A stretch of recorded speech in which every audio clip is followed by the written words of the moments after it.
Hi, thanks for joining me for another edition of the Bell Performance video blog. I am Eric Bjornstad with Bell Performance.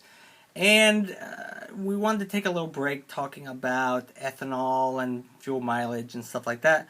And we want to talk about just the state of the fuel additive industry, specifically a report or a study that was commissioned by the Fredonia Group back in January of 2013 that basically was giving a picture to industry professionals of who was doing what around the world when it came to fuel additives. Now, there are a lot of fuel additives out there. Fuel additives do not just comprise the STP and the Lucas that you see on your store shelves. Even if you look at just something like ethanol that goes into your E10 is a fuel additive and hence had to be approved by the EPA. So, Fredonia does a study, and what they find is they predict that global demand for fuel additives is going to rise by 5% every year for 2014, 15, and 16. That's pretty big. That means that, well, first of all, that could imply that they're thinking that the amount of fuel used is going to be rising, and that does stand to reason because you have, well, simply speaking, the world is not the same as it used to be.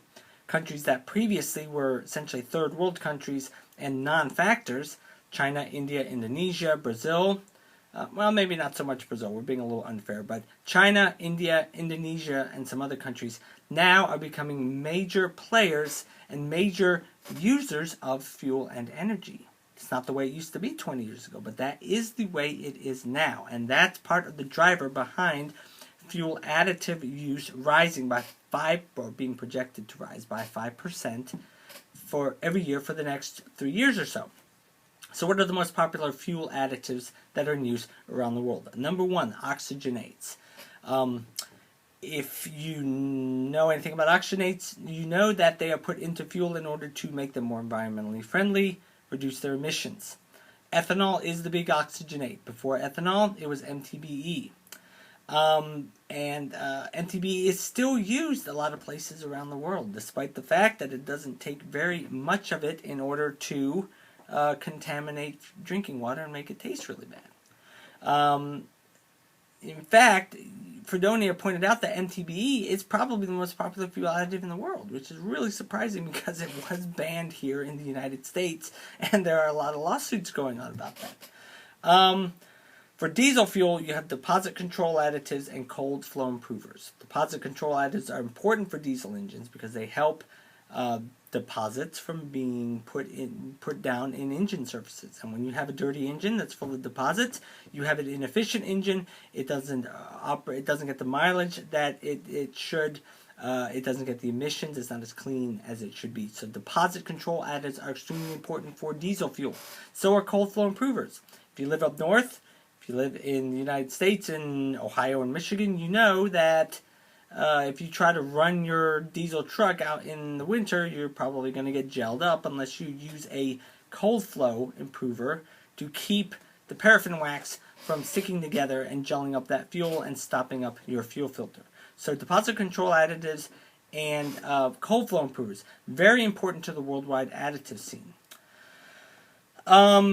One final thing that's going to inform this idea of who's using what and who will be using what is it's important to remember that, we said that China and India and Indonesia and countries like that are coming online.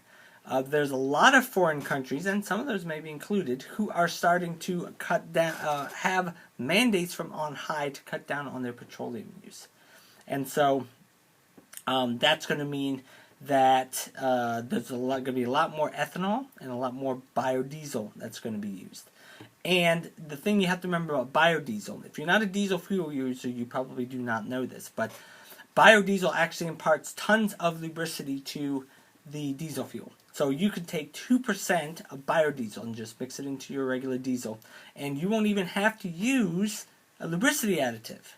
And what that means is that cuts a slice out of the world additive pie that was supposed to be increasing like that. So anyway, that's just a quick overview of what's going on in the world, especially when it comes to the state of fuel additives and what the experts think things are going to be looking like in the coming years.